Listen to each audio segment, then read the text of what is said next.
आप में से कितने लोग हैं जो बहुत एक्साइटेड हैं आज के सेशन को लेकर के? तो अब मैं जैसे ही आपको नाम बताऊंगा उनका, जो हमारे आज के गेस्ट हैं, तो आपका जो एक्साइटमेंट लेवल है वो और बढ़ जाएगा।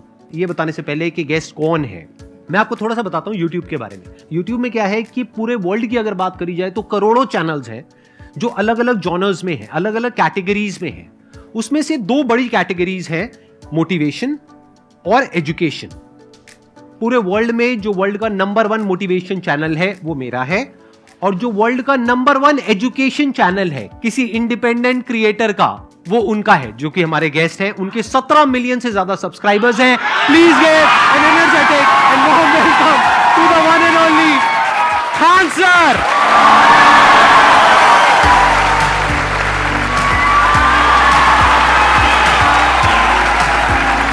क्या हाल चाल जी, कैसे हैं आप?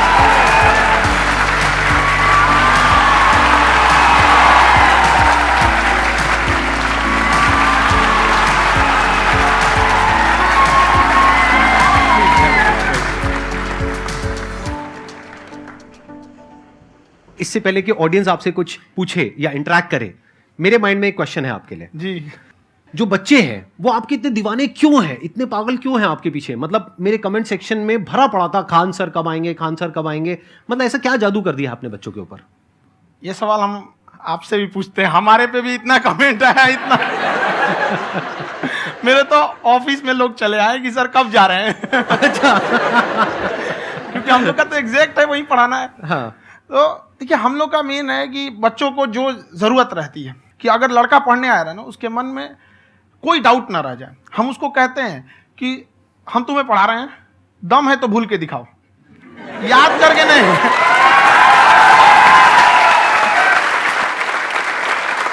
प्लस आप जिस प्राइस पॉइंट पे पढ़ा रहे हैं, आई थिंक वो सबसे कम है, वो बहुत ही कम है। सर, ये जो फीस का कल्चर है, ये हमारा इंडियन कल्चर नहीं है।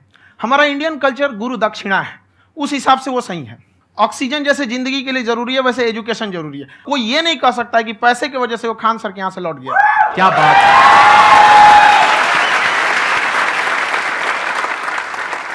मैंने देखा कि आपका ये जो चैनल है कि ये पिछले 3 साल के अंदर अंदर ही ग्रो किया है। हमको जब चैनल शुरू हुआ तो एक दिन में हम 4-5 वीडियो बनाए। एक हमको कुछ आता, आज भी नहीं आता इतना, तो हम देख के कैमरा उमरा तो हम कंफ्यूज हो गए, बाप रे। तो हम एक ही दिन में वीडियो शूट किया, पढ़ाने वाला टॉपिक था हमको। उसके बाद कभी वीडियो ही नहीं, 6-7 वीडियो एक ही बार शूट कर लिए। और एक जो थे जिनका कैमरा वगैरह था, मेरे पास कैमरे भी नहीं थे उस टाइम, और कैमरा 35,000 का था, तो 6 महीना इसी में लग गया। जो 35,000 इसी में फंस जाएगा। तो उनके कैमरे से शूट किए, उन्होंने कोई चार्ज लिया, उसके बाद हम छोड़ ही दिए। लॉकडाउन लगा, तब हम कहें आप कैसे पढ़ाएंगे, वो तो 1 दिन 2 दिन करते करते अचानक लंबा हो गया। तब हमको याद आया कि ओहो, मेरा एक चैनल भी है वहाँ पे। तो उस समय उस पर लगभग 30,000 सब्सक्राइबर हो चुके थे। तो जैसे लॉकडाउन लगा तो उस पर पढ़ाना चालू किया, और पता नहीं क्या लोगों को पढ़ाई में इतना इंटरेस्ट आ गया कि आपका स्टाइल ऐसा है थोड़ा सा। आप आई थिंक पढ़ाई के साथ साथ में जो बीच बीच में आप थोड़ा बहुत छोड़ते रहते हैं ना, मतलब जो एंटरटेनमेंट चलता रहता है। ये बात हम देखिए, जब हम गुलाम थे ना, तो अंग्रेजों ने एक चाल चला था कि भारत को हम फिजिकली गुलाम रखेंगे 100-200 साल, मेंटली 1000 साल कर देंगे। उन्होंने पढ़ाई का मॉडल चेंज कर दिया। उन्होंने ऐसा डिजाइन किया कि टीचर की रिस्पॉन्सिबिलिटी है वो पढ़ा के चला जाए। टीचर की रिस्पॉन्सिबिलिटी यहाँ खत्म नहीं हो जाती। पढ़ाना तो कोई भी पढ़ा सकता है, टीचर की इससे बड़ी रिस्पॉन्सिबिलिटी होती है उसे समझाना। वो समझा कि नहीं समझा। अगर लड़का आपके समझाने के बाद डाउट रह गया तो ये आपकी गलती है। लड़का हमसे पूछता है, सर इतनी भीड़ है आपके पास, तो कहते सर डाउट कैसे पूछेंगे? हम कह रहे यार तुम्हारा डाउट बचेगा तब ना पूछेगा तुम डाउट यहाँ पे।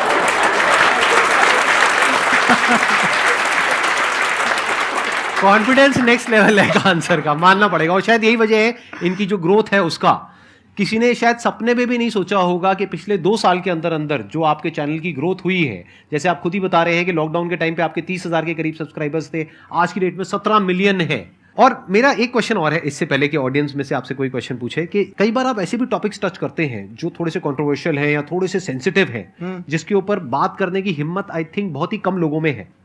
तो आपको कभी ये नहीं लगता है कि कहीं ज्यादा तो नहीं हो रहा है, इसको थोड़ा रोक देते हैं, थोड़ा कम कर देते हैं? क्योंकि कोई लाइन ही नहीं है वैसे तो बोलने को, तो आप कुछ भी बोल दो, कितना भी बोल दो। हुई है कंट्रोवर्सी बहुत बार। एक्चुअली बचपन से हमको फौज में जाना था, और फौज वालों के लिए ये सब मायने नहीं रखता। उसको करना है मतलब करना है, तुम सामने कुछ भी रहो, डजंट मैटर।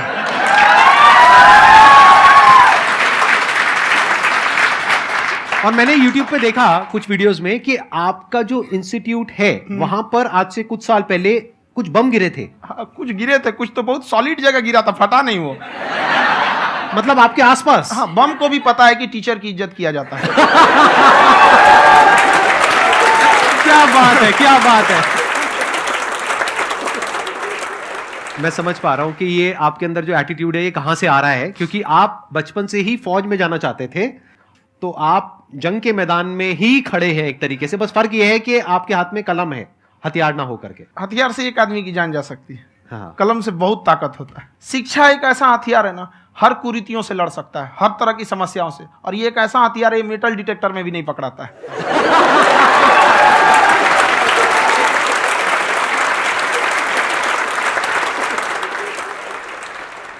मेरा क्वेश्चन ये है कि अभी प्राइवेट ऑर्गेनाइजेशंस में पीटने का, पनिशमेंट का ये सिस्टम जो है खत्म हो गया है। हम आपके वीडियो में देखे हैं सर कि आप एक बड़ा सा रोल रखे रहते हैं, पुलिस है ना? वाला लाठी है वो, पुलिस वाला लाठी है, और स्टेज पे बुला के बच्चों को उसी से धुनाई शुरू कर देते हैं मस्त एकदम से, है ना?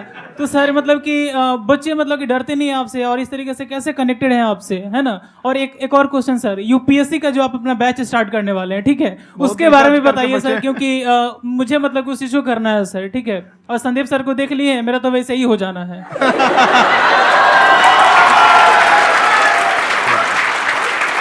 क्या हो जाना है? मेरा पूरा कंप्लीट करो। I'll be an IAS officer next year because I have seen you, sir. My day is like complete, sir. All the best. Thank you so much, sir. Thank you. पूरा बोला करो। हाँ। Thank you. देखिए, लड़कों को जहां तक पीटने की बात है, जब पढ़ाने की बात आएगी तो उसको हम पूरे बेहतरीन ढंग से पढ़ाएंगे। लेकिन जब सजा देने की बात आएगी ना, तो वो भी बेहतरीन ढंग से होगा। ऐसा थोड़ी होगा कि बस एक ही चीज बेहतरीन ढंग से होगा। और डर का होना बहुत जरूरी है। ये डर भी अपने आप में एक मोटिवेशन है, क्योंकि जब आपके अंदर एक थोड़ा सा डर रहे ना, तो डर के भागिए मत। एक ऐसा डर जिसको आप लगे कि नहीं नहीं थोड़ा सा और करने की जरूरत है, फिर तो ये हम इसको क्रॉस कर जाएंगे यहाँ पर। तो लड़कों के अंदर ये डर बनाना भी जरूरी रहता है।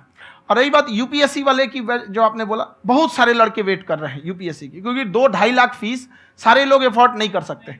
और हमारा वही रहता है, हम तो ज्यादातर हमारे स्टूडेंट देखेंगे तो किसी के रिक्शा वाला, सब्जी वाला, यही लोग, इनको तो 2.5 लाख रुपया, इनके पास पूरी संपत्ति नहीं होती है, फीस कहाँ से भरेंगे वहां पे, उसके बाद रहेंगे कहाँ से? तो ऑल ओवर इंडिया से, कश्मीर से कन्याकुमारी तक, गरीब से गरीब भी लड़का उसको पढ़ सकता है। यही कुछ 1000 रुपये मंथली, 12-14 हजार साल का पड़ेगा, खत्म हो जाएगा इतना में।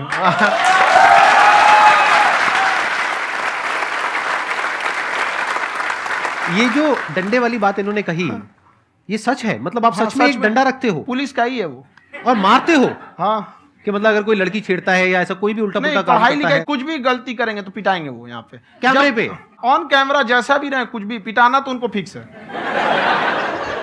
एक तो कोई मतलब विधायक जी थे, उनके लड़का को पीट दिए, तो चला है दल बल लेके अपना वहां पे। उसने घर पे नहीं बताया था कि सर ने पीटा है, बस बोल दिया कोचिंग में पीटा है। बाद में पता चला हम पीटे हैं, तो उसके पिताजी मेरे सामने और पीटे।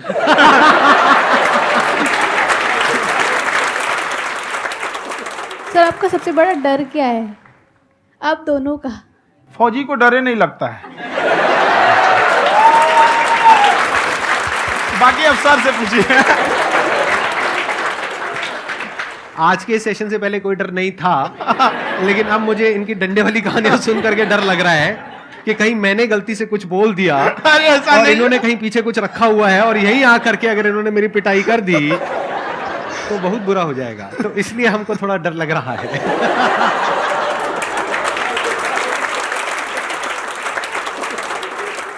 आपकी डेली कितने घंटे क्लासेस होती हैं? 6-7 घंटे। अभी भी खुद ही करते हो आप? हाँ, जो भी हमारे classes स्टाफ करते हो। परेशान रहते हैं। हम 1:30-2 बजे सोते हैं, सुबह 6 बजे उठ जाते हैं, परेशान रहते हैं। यार इतना क्यों करते हो, है ना? कभी तो उनको भी साथ साथ लगना पड़ता है ना? उनको साथ साथ लगना पड़ता है। हम जग गए तो कोई सोया थोड़ी रहेगा, परेशान रह, दिन में सोते ही नहीं है बेचारा, कहीं कहीं जाके सोते रहता है। तो हम सीट बांध दिए कि भाई तुम इस समय सो जाना, तुम इधर सो जाना। आपकी शादी हो गई या नहीं हुई अभी? मेरी खुशहाली देख के आप आइडिया लगा सकते हैं।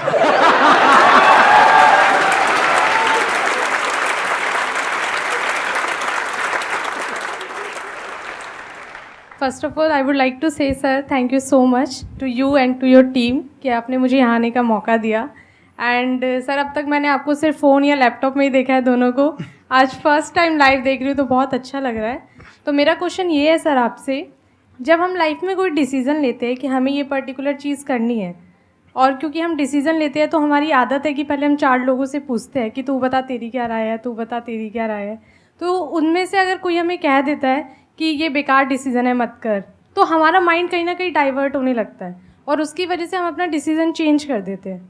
तो मेरा क्वेश्चन ये है कि कैसे हम अपने डिसीजन पे स्टिक रहे, कैसे हम जो दूसरे के ओपिनियन है उनको अफेक्ट ना होने दें अपने ऊपर।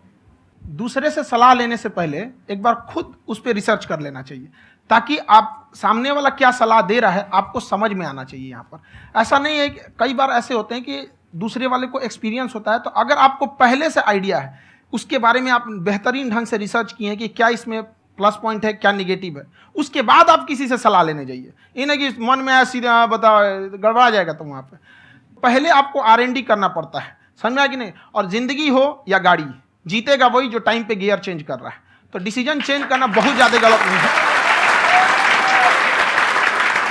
इन्होंने बहुत अच्छी बात कही है और मैं इसी बात में थोड़ा सा और ऐड ऑन करूंगा कि ये जो आपने कहा ना कि अपने डिसीजन पे स्टिक कैसे रहें, ये कोई अच्छी क्वालिटी नहीं है, क्योंकि टाइम टू टाइम आपको अपने डिसीजंस को चेंज करना होता है। जैसे आपने 4 लोगों से डिस्कस किया, कोई इंसान कुछ पॉजिटिव बोल रहा है, कोई नेगेटिव बोल रहा है, उससे फर्क नहीं पड़ना चाहिए। डिपेंड ये करता है कि वो जो बोल रहा है उसका बेसिस क्या है। क्या वो किसी नॉलेज या एक्सपीरियंस के बेस पे बोल रहा है या ऐसे ही कुछ भी बोल रहा है? ऐसे ही बोल रहा है तो फिर उसकी बात पे ध्यान क्यों दे रहे हो? अगर किसी नॉलेज या एक्सपीरियंस के बेस पे बोल रहा है, फिर चाहे वो पॉजिटिव बोल रहा है चाहे नेगेटिव बोल रहा है, दोनों ही मायने रखता है। उसके बाद में रिसर्च करनी है और फिर रिसर्च करने के बाद में फाइनल डिसीजन अपना खुद का होना चाहिए। अब वो डिसीजन उससे अलग भी हो सकता है जो आपने पहले लिया था, और वो सेम भी हो सकता है। सर मेरा क्वेश्चन दोनों से है आपसे, how to deal procrastination and laziness. हमारा ब्रेन है ना, ये बहुत आलसी टाइप का है, इसको आराम खोजना पसंद है। अब थोड़ा सा भी आप इसको आराम की ओर लेके चले गए ना तो फिर उधर ही रहेगा। आप सोचेंगे 10 मिनट आराम कर लेते हैं ना, तो 10 मिनट 2 घंटा बना देगा। उसको टॉर्चर कीजिए, चल 10 मिनट बाद में उसको आप उस पर हावी मत। वो कह रहा है कि हमको आराम चाहिए, आपको हाँ आराम मिलेगा, पहले काम फिर मिलेगा आराम। तो आप उसके हिसाब से मत चल। आपका मन कर रहा है थोड़ा सा देख लेते हैं, कोई नोटिफिकेशन आया, आप कोई काम कर रहे हैं, क्यों पहले काम कर लीजिए, बाद में देखिएगा ना नोटिफिकेशन। आप हावी मत होने दीजिए यहाँ पे। अगर आप 5 मिनट भी थोड़ा सा लूज पड़े ना, थोड़ा सा कमर सीधा कर लेते हैं, 2 घंटा बर्बाद कर दिया आपको। हावी मत होने दीजिएगा उसको अपने ऊपर। प्रोक्रेस्टिनेशन को तोड़ने का एक ही तरीका है, सबसे छोटे लेवल पे ले जा करके उस गोल को तोड़ दो। यानी वो गोल बहुत बड़ा है, उसको ब्रेक डाउन करो, उसके सबसे पहले स्टेप पे आ जाओ कि उसको अचीव करने का सबसे पहला स्टेप क्या है। जैसे गाड़ी चलाना सीखना है, उसका सबसे पहला स्टेप क्या है। अगर घर में कोई नहीं है सिखाने वाला या सिखाने वाली, तो बाहर जा करके जो गाड़ी का ड्राइविंग स्कूल है उधर जा करके पैसे दे दो। अब फंस गए ना तो फंसा दो अपने आप को। दिमाग ये लगाओ कि अपने आप को कैसे फंसाया जाए। जब हम फंस जाते हैं ना तो फिर हमको वो काम करना ही पड़ता है। Then there is no looking back. जब तक आप सोच रहे हो तब तक सोच रहे हो, उसको बोलते हैं पैरालिसिस ऑफ एनालिसिस, कि आप सोचते चले जा रहे हो अपने माइंड में, मैं ये करूंगा वो करूंगा वो करूंगा वो करूंगा, और प्रोक्रेस्टिनेट हो रहा है, वो चीज टलती चली जा रही है। तो उसको छोटे से छोटे लेवल पे ब्रेक डाउन करके उसको कर दो, दैट इज नंबर 1। और जैसे ही करना शुरू करते हो, कोशिश करो कि उसको जब तक कि आप सही से नहीं कर लेते हो उसको छोड़ना नहीं है, तो आपकी लेजीनेस भी खत्म हो जाएगी। कई लोगों को तो हमने देखा है जो सप्ताह में कुछ भी नहीं करता, वो भी संडे को आराम कर रहा है।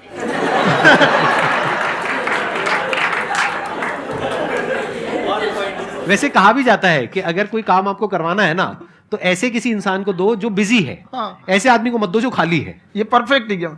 किसी को भी आप देखिएगा जिसको आप कहते हैं कि मतलब थोड़ा ठीक ठाक आप समझते हैं कि नहीं ये बहुत आगे निकल, वो एक काम को खत्म करने के बाद कभी आराम नहीं करेगा। एक काम खत्म हुआ उसको लगेगा हाँ एक खत्म हो गया, अब दूसरा करना चाहिए। और वही जिसको देखिएगा एक खत्म हो गया और आराम करना चाहिए, कभी नहीं, लाइफ में आखिरी सांस तक। सर यहाँ पे सब हिंदी में पूछते हैं, इंग्लिश में पूछते हैं, मैं भोजपुरी में पूछूं? जौन भाषा ठीक लगे तोने में पूछ दो। हाँ सर।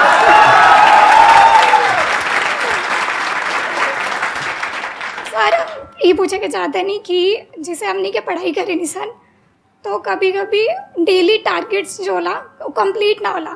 अगर टारगेट्स कंप्लीट भी होला तो फिर ऐसा इरिटेशन या फिर वो एंजाइटी या फिर कि और करना है या फिर अभी नहीं हुआ, वो चीज़ हमेशा रहेला। तो वो कम कैसे करल जाए? देखिए टारगेट्स को ना हम लोग को एक अपने हिसाब से पहले फिट करना चाहिए। ऐसा नहीं कि दूसरे किसी इंसान को देख के हम टारगेट फिट कर ले। कोई लड़का 8 घंटा पढ़ रहा है, कोई पहली बार अभी पढ़ना ही चालू किया, उसको देख के 8 घंटा पढ़ेगा तो पढ़ाई छोड़ देगा। तो आप अपनी क्षमता के हिसाब से देखिए कि आप कितना पढ़ सकते हैं। अगर आपने एक घंटे को बना